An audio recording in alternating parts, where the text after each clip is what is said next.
Hello students, मैं वैभव अपने channel निबेड़ knob में आपका स्वागत करता हूं। ये चैनल 10th, 11th और 12th क्लास के मैथ्स सब्जेक्ट के लिए डेडिकेटेड है। अगर आपको मेरा काम पसंद आए तो प्लीज़ वीडियोस को शेयर कीजिए, क्योंकि मेरा मोट्टो ही है क्वालिटी एजुकेशन सबका अधिकार। और अगर आप पूरा सिलेबस कवर करना चाहते हैं तो आप मेरे चैनल को सब्सक्राइब करके प्लेलिस्ट में जाके चैप्टर वाइज, क्लास वाइज सारे वीडियोज़ की प्लेलिस्ट चेक कर सकते हैं। और अब तो आप निबेड़ नॉब को इंस्टाग्राम पे भी फॉलो कर सकते हैं। तो चलिए आज का लेक्चर शुरू करें। स्टूडेंट्स, स्ट्रेट लाइन चैप्टर हमने स्टार्ट किया था और मैं जानता हूं कि कुछ ज़्यादा टाइम लग गया मुझे इस वीडियो तक पहुंचने में। पहले मैंने 2-3 वीडियो बना दिए थे, कुछ प्रॉब्लम्स थी, तो आज मैं स्ट्रेट लाइंस आगे शुरू कर रहा हूं। एक्सरसाइज 10.1 के पहले 8 क्वेश्चन तो हमने कर लिए थे। तो 9th क्वेश्चन है, without using distance formula show that points -2, -1, 4, 0, 3, 3 and -3, 2 are the vertices of a parallelogram. पहले हमने 10th क्लास में भी ये क्वेश्चन किया है और 10th क्लास में हमने ये क्वेश्चन किया था डिस्टेंस फॉर्मूले को यूज करके। अपोजिट साइड्स इक्वल थी, डायगोनल्स मिड पॉइंट पे कट करते हैं तो पैरेललोग्राम बन जाता है। लेकिन अब हमने डिस्टेंस फॉर्मूला यूज नहीं करना, हमें मना कर दिया गया है। तो क्या करें फिर? तो मैं स्टार्ट करता हूं क्वेश्चन। पहले तो हम गिवन लिख लेते हैं। गिवन पहला पॉइंट है A -2, -1, दूसरा है B 4, 0, तीसरा है C 3, 3 एंड चौथा पॉइंट है D -3, 2। अब एक बात हमें यहां पर जरूर समझ लेनी चाहिए स्टूडेंट्स, कि जब भी तुम्हें parallelogram, pentagon, rectangle, rhombus, square, उसकी वर्टिसेस इस तरह से कोऑर्डिनेट ज्योमेट्री में दी जाती हैं तो वो एक सीक्वेंस में होती हैं। जैसे अगर मैं एक पैरेललोग्राम बनाऊं, ये मैंने अंदाजे से एक पैरेललोग्राम बना लिया, अपोजिट साइड्स पैरेलल हैं, ऐसे ही बनाते हैं हम। तो ये जो ABCD 4 पॉइंट्स दिए हुए हैं, ये एक सीक्वेंस में होंगे, ABCD इस तरह ही होंगे हमेशा। ये एक सिस्टम है, क्वेश्चन में ऐसे ही लिखा जाता है। ऐसा नहीं होगा, मतलब कैसा नहीं हो सकता, अब मैं ये बता देता हूं। ABCD CD ऐसे नहीं होगा, क्योंकि हमें यह पता होना चाहिए कि AB, BC, CD, AD ये तो साइड्स होती हैं और डायगोनल होते हैं AC और BD। हमेशा AC और BD डायगोनल्स ही होंगे, चाहे वो कोई भी 4 साइडेड फिगर हो।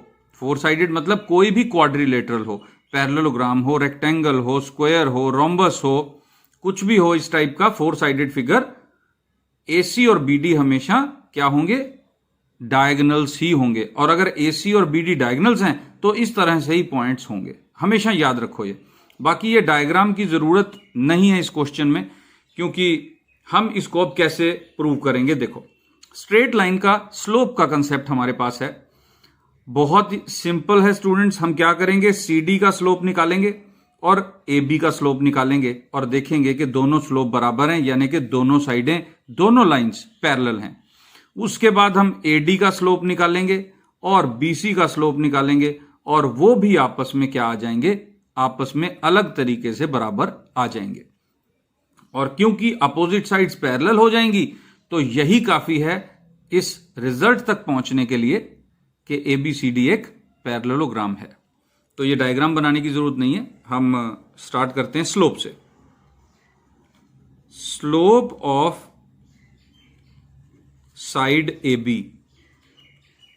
उसको हमने M1 कह दिया। फॉर्मूला लिखा y2 - y1 upon x2 - x1 is equal to, अब A और B, x1 y1 इसको मान लो, x2 y2 इसको मान लो, तो y2 - y1 यानी 0 + 1, 0 माइनस ऑफ -1, 4 माइनस ऑफ -2 यानी +2, तो ये कितना हो गया? 1/6।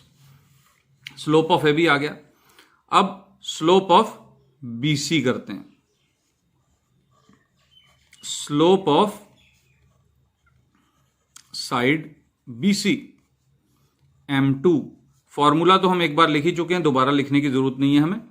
B और C, यानी अब B के जो कोऑर्डिनेट्स हैं वो x1 y1 हो गए और C के कोऑर्डिनेट्स हो गए x2 y2।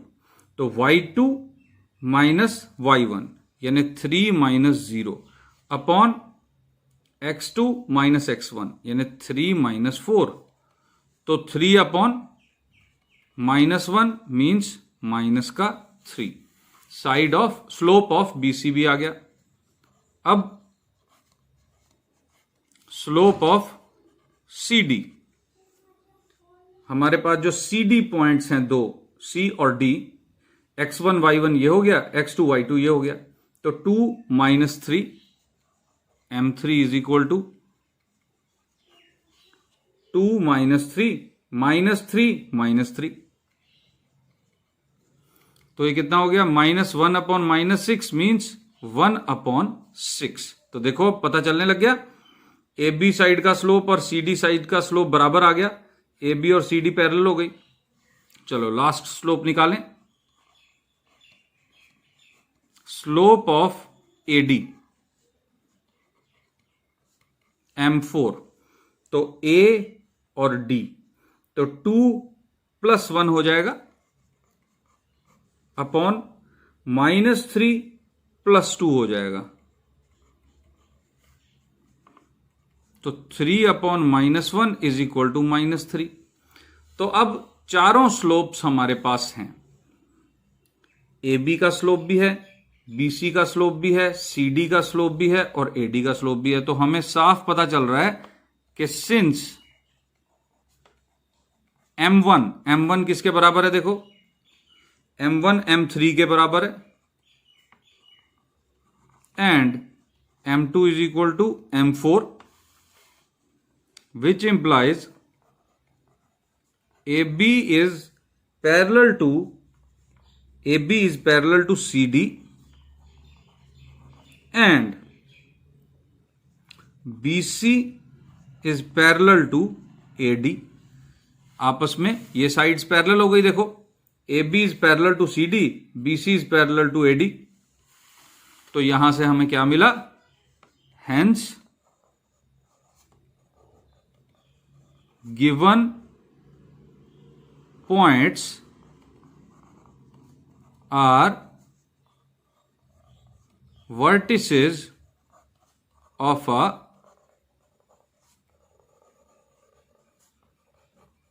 पैरेललोग्राम। तो इस तरह से बगैर मुश्किल सा एक डिस्टेंस फॉर्मूला लगाए स्लोप के कंसेप्ट से हमने ये साबित कर दिया कि जो दिए हुए पॉइंट्स हैं वो एक पैरेललोग्राम के हैं। इस तरह से ये क्वेश्चन हो गया सॉल्व। तो ये था क्वेश्चन नंबर 9, हमने सॉल्व कर लिया। अब मैं चलता हूं क्वेश्चन नंबर 10 की तरफ। तो ये है हमारा question number 10। Find the angle between the x axis and the line joining the points 3, -1 and 4, -2। हमें एक्स एक्सिस और इन दो पॉइंट्स को ज्वाइन करने वाली लाइन के बीच का एंगल पता करना है। जैसे कि इस तरह है, ये एक्स एक्सिस है, हम इस तरह वाई एक्सिस बना लेते हैं। इसमें भी डायग्राम की जरूरत नहीं है, हेल्प के लिए समझा रहा हूं। और ए बी लाइन इस तरह है। ए बी लाइन मतलब ए और बी दो पॉइंट दिए हुए हैं, 3, -1, 4, -2, इस तरह से दो पॉइंट दिए हुए हैं। तो ये जब मिलेंगी यहां पर तो ये एंगल कितना बनेगा। तो हम सबको पता है स्टूडेंट्स कि अगर ये एंगल थीटा हम कहते हैं तो ये tan थीटा जो होता है वो लाइन के स्लोप के बराबर होता है। और स्लोप हम फाइंड कर सकते हैं ए और बी के 2 पॉइंट फॉर्मूले से। तो यहां m पता लग जाएगा, tan थीटा को m के बराबर रख के हम एंगल फाइंड आउट कर लेंगे। तो ये अप्रोच अब मैं लगाने लगा हूं और हम सबसे पहले क्या लिखेंगे, given point A 3, -1 and point B 4, -2। तो स्लोप पता लगाएंगे हम, slope of line A B m is equal to, formula लिखा y2 - y1 upon x2 - x1 is equal to y2 कितना है -2, -2 -1 यानी +1 हो गया, अपॉन 4x2 -x1 यानी 3, तो -1 अपॉन 1 मीन्स -1, तो m की वैल्यू आ गई -1। अब हम कहेंगे let theta be the angle between x axis and A B. अगर थीटा x एक्सिस और ए बी के बीच का एंगल है तो हमें क्या मिलेगा, तब हमें मिलेगा tan theta is equal to m। tan theta तो स्लोप होता है, तो m की वैल्यू क्या है -1। अब tan थीटा की वैल्यू -1 कब होती है, चलो देखते हैं। -tan 45 डिग्री, 1 जो है वो tan 45 डिग्री होता है।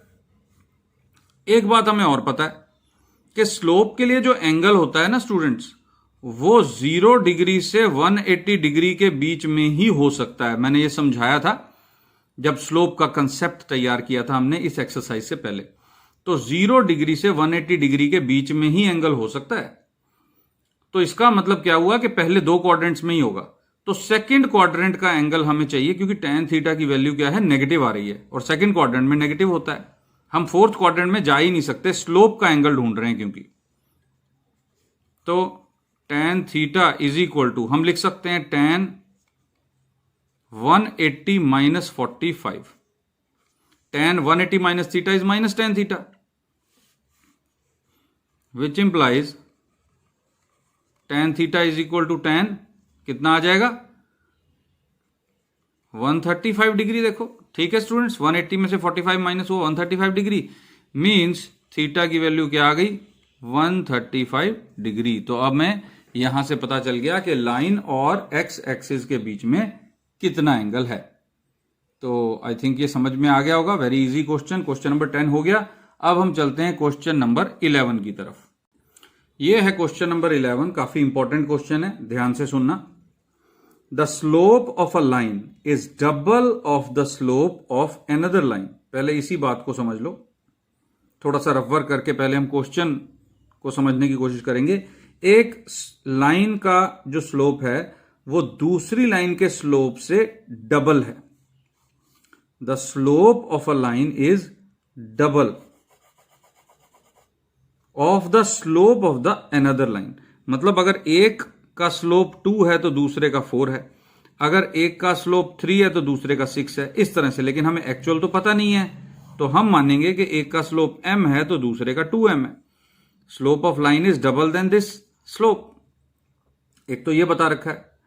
और क्या कहा हुआ है, if tangent of the angle between them. अब ये देम क्या है, देम है वो 2 लाइनें, उन दोनों के बीच, यानी कि जो 2 लाइनें हैं, एक लाइन जिसका स्लोप m है और दूसरी लाइन जिसका स्लोप 2m है, उन दोनों के बीच का जो एंगल है, एंगल उसका tangent of the angle between them is 1/3। यानी 2 लाइनों के बीच में अगर थीटा एंगल है तो tan थीटा 1/3 दिया हुआ है। कैसे समझ में आएगा, देखो एक लाइन ये है, एक लाइन ये है, इसका स्लोप m है, इसका स्लोप 2m है, इनके बीच में एंगल थीटा है। तो हमें बता रखा है कि tan थीटा 1/3 है। एक का स्लोप m, एक का 2m, और दोनों के बीच का एंगल का tan यानी tan थीटा 1/3, ये बता रखा है हमको। Find the slopes of the lines. हमने दोनों लाइनों के स्लोप का पता लगाना है। तो देखो यहां पे कौन सा फॉर्मूला लगेगा, 2 लाइनों के बीच में जो एंगल होता है वो अगर हमें पता हो, या कैसे फाइंड करते हैं हम दोनों के स्लोप से, फॉर्मूला होता है m1 minus m2 upon 1 plus m1 m2 और इसका मॉडुलस। ये फॉर्मूला यूज होगा, हम ये फॉर्मूला यूज करेंगे। tan थीटा हमें पता है 1/3, m1 में m और m2 में 2m पुट करेंगे और सॉल्व करेंगे। इस तरह से क्वेश्चन को हम हल करेंगे। आई थिंक क्वेश्चन की जो सिचुएशन है वो समझ में आ गई तुमको। फॉर्मूला क्या हमने अप्लाई करना है वो भी समझ में आ गया, और ये बात भी समझ में आ गई कि tangent of the angle between them is 1/3। इसका क्या मतलब है? इसका मतलब है अगर थीटा उन दोनों के बीच में एंगल है तो tan थीटा 1/3 है, ये बता रखा है। तो इसका सोल्यूशन अब फेयरली मैं शुरू करता हूं, लेकिन पेज तो खत्म हो रहा है, पेज पलट लूं उसके बाद आगे चलते हैं। तो स्टूडेंट्स मैं सॉल्यूशन स्टार्ट करता हूं। गिवन की बजाय मैं लिखूंगा late m and 2m be the slopes of lines। मैंने एक का स्लोप m, एक का स्लोप 2m मान लिया, और मैं कह रहा हूं let theta be the angle between lines. इन दो लाइनों के बीच में जो एंगल है वो थीटा है। तो हमें क्या मिला? tan theta is equal to 1/3। ये गिवन है, ये हमने अभी बात की है, ये गिवन है। लेकिन tan थीटा का फॉर्मूला क्या होता है वो अब हम लगाएंगे। m1 minus m2 upon 1 plus m1 m2, इसका मॉडुलस इज इक्वल टू 1/3। अब मैं क्या करूंगा? m1 m2 में m और 2m पुट करूंगा। m minus 2m upon 1 plus m into 2m modulus is equal to 1/3। इसको थोड़ा सॉल्व करते हैं। ये कितना हो गया? माइनस का m upon 1 plus 2m square, m into m square का मॉडुलस इज इक्वल टू 1/3। अब ये एक ऐसा नंबर है जिसका मॉडुलस 1/3 है। मॉडुलस का क्या मतलब होता है ये थोड़ा सा मैं यहां पे रफ में बताना चाहूंगा स्टूडेंट्स। अगर 3 का मॉडुलस देख रहे हैं तो वो 3 है, अगर -3 का मॉडुलस देख रहे हैं तो वो भी 3 है। समझ रहे हो बात को? मॉडुलस का मतलब होता है माइनस का निशान हटा देना, बहुत सिंपल अगर भाषा में कहा जाए। लेकिन असल में इसका मीनिंग होता है डिस्टेंस फ्रॉम 0। 3 का डिस्टेंस 0 से 3 यूनिट्स, -3 का भी डिस्टेंस 0 से 3 यूनिट्स ही होता है।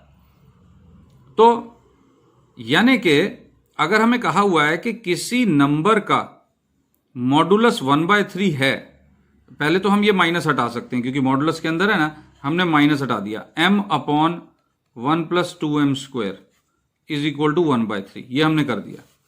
अब हमें कहा गया कि इस नंबर का मॉडुलस 1/3 है, तो ये नंबर अपने आप में 1/3 के भी बराबर हो सकता है और -1/3 के भी बराबर हो सकता है, क्योंकि 1/3 हो चाहे -1/3 हो, दोनों का जो मॉडुलस है वो तो बराबर होकर 1/3 आ जाता है। तो यहां पे दो ऑप्शन आ जाएंगे। दो ऑप्शन क्या आ जाएंगे? Which implies m upon 1 plus 2m square is equal to 1/3 और m upon 1 plus 2m square is equal to -1/3। किसी नंबर का मॉडुलस अगर 1/3 है तो वो नंबर या तो 1/3 के ही बराबर होगा या -1/3 के बराबर होगा, क्योंकि दोनों का ही मॉडुलस 1/3 है। तो क्रॉस मल्टीप्लाई करेंगे दोनों तरफ, दो इक्वेशंस तैयार हो गई। 3m is equal to 1 plus, oh sorry मैंने 3 लिखना था, 3m is equal to 1 plus 2m square और 3m is equal to -1 minus 2m square. देखो ये इधर मल्टीप्लाई हो गया -1 से, इस 3m को उधर ले गए, 2m square minus 3m plus 1 is equal to 0 और इन दोनों को इस तरफ ले आए, 2m square plus 3m plus 1 is equal to 0। यहां से m की दो वैल्यूज आ सकती हैं, यहां से भी दो और यहां से भी दो, मतलब 4 वैल्यूज आ सकती हैं। तो वो चारों हम फाइंड आउट करेंगे। m इज इक्वल टू, ज्यादा दिमाग ना लगाते हुए मैं किस फॉर्मूले से सॉल्व करूंगा? क्वाड्रेटिक फॉर्मूले से, वो -b डिस्क्रिमिनेंट वाला। तो आ जाएगा 3 plus minus √9 minus 4 into a into c यानी कि 8 अपॉन 2a यानी 4 2a और m is equal to -3 plus minus √9 minus again 8 upon 4। तो m is equal to 3 plus minus 1/4 और m is equal to -3 plus minus 1/4, क्योंकि 9 - 8 1 है, उसका square root भी 1 दोनों तरफ। तो m की वैल्यू आ गई 3 + 1 4/4, 3 - 1 2/4 और m इज इक्वल टू -4/4 -3 - 1 या फिर -3 + 1 -2/4।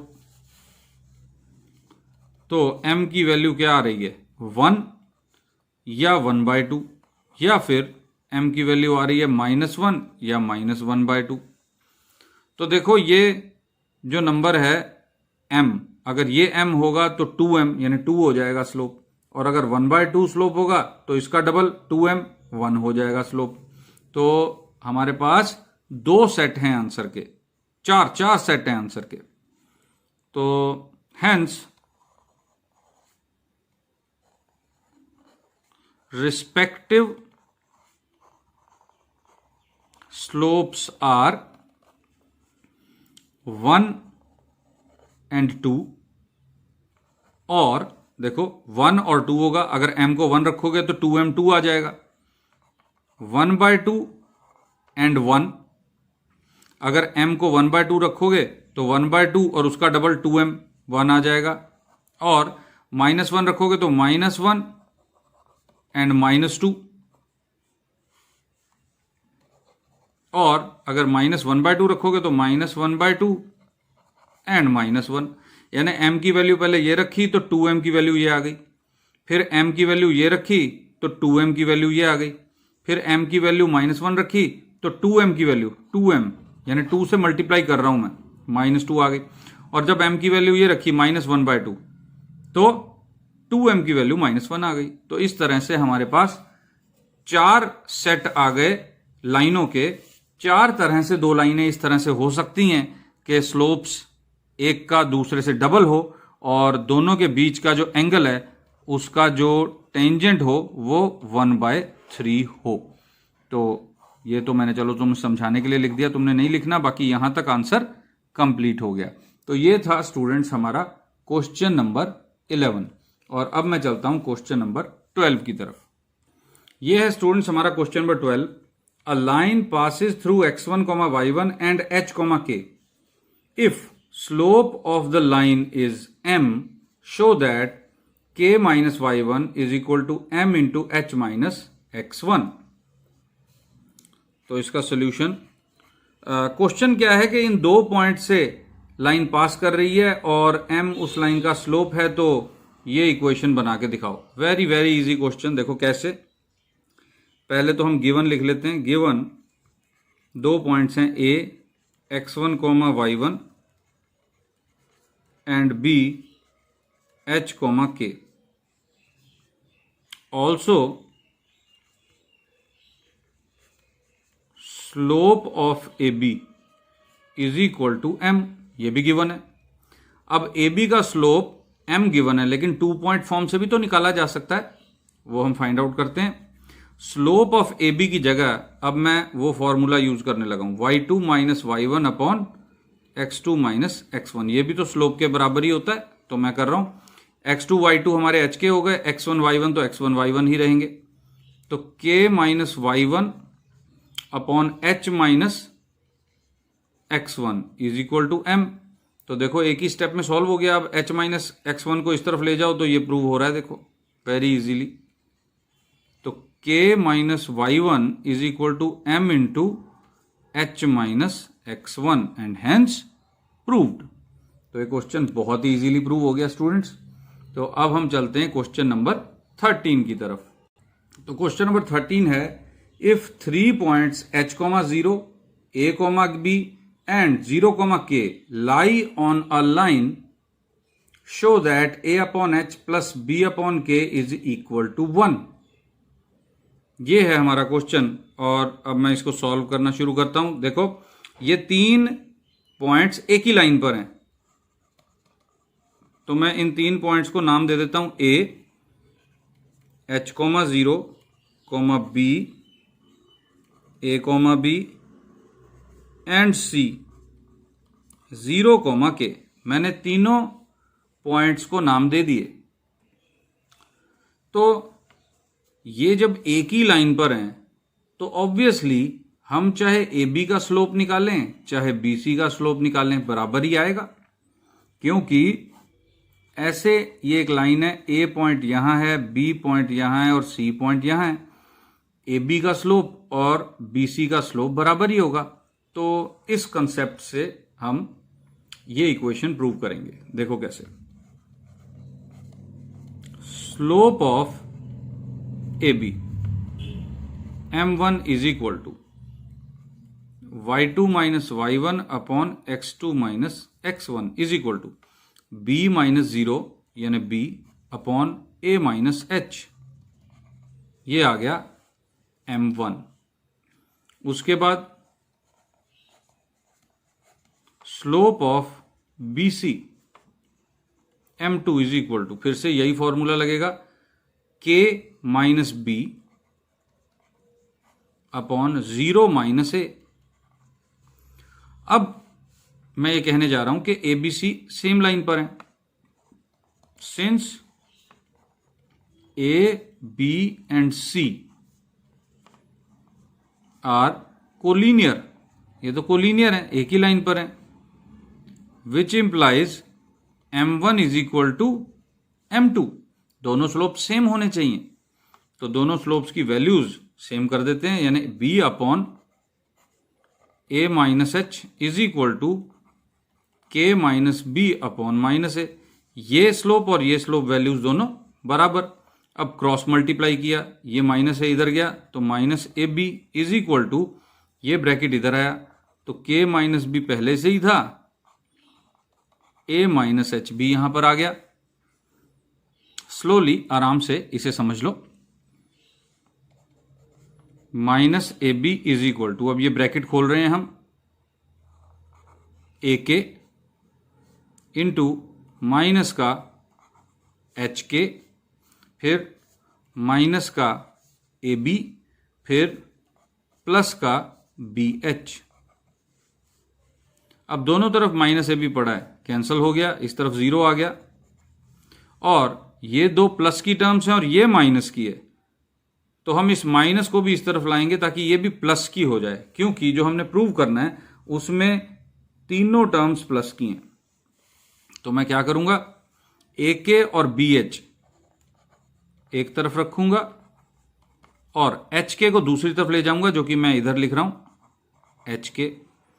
और अब मैं क्या करूंगा, पूरी इक्वेशन को एच के से डिवाइड कर दूंगा। क्यों? क्योंकि मुझे यहां पर 1 चाहिए, यहां पर 1 चाहिए, यहां ए बी और 1। देखो जो प्रूव करना है ए बी और 1, एच के तो नीचे है ठीक है, लेकिन बेसिक एक आइडिया तो लगता है हमको कि यहां 1 चाहिए, यहां बी ए चाहिए, यहां बी चाहिए, हमें कुछ कुछ तो नजर आ ही रहा है। अब एच के की जगह 1 नजर आ रहा है, तो हमें इस पूरी इक्वेशन को एच के से ही डिवाइड करना पड़ेगा। तो A K upon H K plus B H upon H K is equal to H K upon H K. यहां पे के कैंसिल हो गया, यहां एच कैंसिल हो गया, यहां दोनों ही कैंसिल हो गए, 1 आ गया। तो हमारे पास जो हमने प्रूव करना था वो प्रूव हो गया, a upon h plus b upon k is equal to 1, hence prove. तो ये स्टूडेंट, ये था हमारा क्वेश्चन नंबर 13। और क्वेश्चन नंबर 14 तुम अपने आप कर सकते हो, वो इतना ज्यादा इंपॉर्टेंट क्वेश्चन भी पेपर में आने वालों में से नहीं है। स्टूडेंट्स यहां पे हम एक्सरसाइज 10.1 को कंप्लीट कर रहे हैं, और तुम कमेंट्स में जाके इस वीडियो को रेट कर सकते हो 1 to 5, कोई भी रेटिंग दे सकते हो जो भी तुम्हें अच्छी लगे। और तुम प्लेलिस्ट में जाके सारा का सारा जो 10+1 10th का या 12th का सिलेबस भी फॉलो कर सकते हो। कैसे? सिर्फ सब्सक्राइब करना है मेरे चैनल को। अगर आप सब्सक्राइब कर लेते हो मेरे चैनल को, तो मेरी प्लेलिस्ट में जाके देखोगे तो तुम्हें चैप्टर वाइज सारे वीडियोस की प्लेलिस्ट मिल जाएगी, और वहां पे तुमको सारा सिलेबस अच्छी तरह से तुम फॉलो कर पाओगे। और एक मुसीबत जो होती है पेरेंट्स के ऊपर, ट्यूशन, जिसमें कि पैसा और टाइम दोनों जाता है, टाइम स्टूडेंट्स का जाता है और पैसा पेरेंट्स का, उससे बच सकोगे। मैं चाहता हूं कि ट्यूशन कोई भी स्टूडेंट ना पढ़े, अपने आप पढ़े, और जो भी असिस्टेंस हो वो यहाँ पे तुम्हें मिल जाएगी। तो स्टूडेंट्स लाइक और शेयर भी कर देना अगर पसंद आए तो। शेयर किस लिए? क्वालिटी एजुकेशन सबका अधिकार है, सब तक पहुंचनी चाहिए। और कमेंट भी कर देना, 1 से लेके 5 तक रेटिंग दे देना ताकि मुझे पता लग सके मैं कहां तक हेल्पफुल हो सका तुम्हारे लिए। अब हम मिलेंगे अगले वीडियो में अगली एक्सरसाइज के साथ। तब तक best of luck and thank you for watching.